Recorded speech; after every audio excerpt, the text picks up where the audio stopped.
বিগত ফ্যাসিস্ট আমলে যারা খুনের সহযোগী ছিলেন তাদের ভাষণ শুনতে চায় না জামাত সহ 11 দলীয় জোট।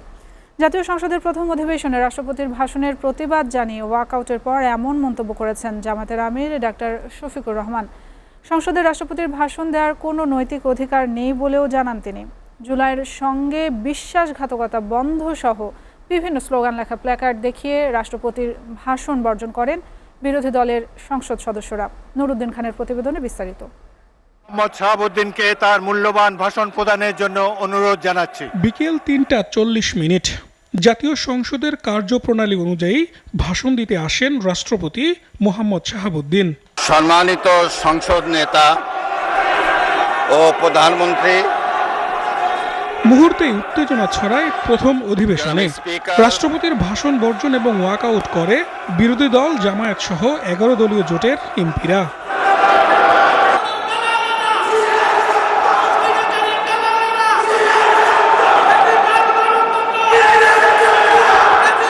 এ সময় জুলাইয়ের সঙ্গে বিশ্বাসঘাতকতা বন্ধ কর লেখা প্লেকার্ড প্রদর্শন করেন তারা।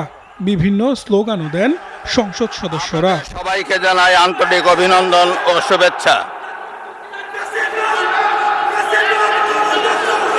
ওয়াকআউটের পর প্রতিক্রিয়ায় জামায়াতের আমির বলেন, ফ্যাসিস্ট আমলে যারা খুনের সহযোগী ছিল তাদের ভাষণ শুনতে চায় না জামায়াতে ইসলামী। যারা ফ্যাসিস্ট সরকারের দূষর ছিল, যারা খুনের সহযোগী ছিল, তারা কেউ যেন এখানে কোনো বক্তব্য রাখতে না পারে। এই প্রেসিডেন্ট 3টা কারণে অপরাধী, যার বক্তব্য এই মহান সংসদে আমরা শুনতে পারি না।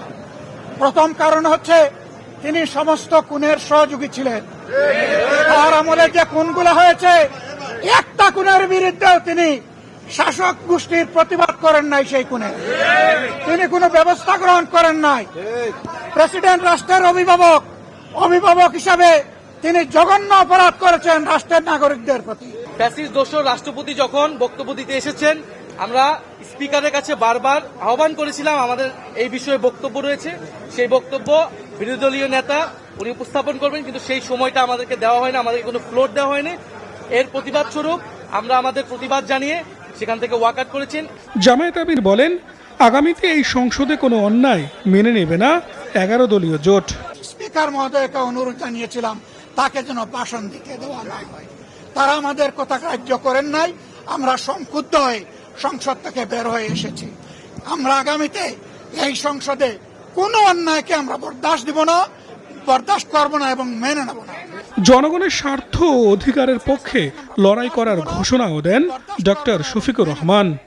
আমরা জনগণের স্বার্থের পক্ষে লড়াই করে যাব, অধিকারের পক্ষে লড়াই করে যাব। প্রিয় দেশবাসী, আমরা আপনাদের সাথে আসছি, আপনাদের অধিকারের পক্ষে আছি।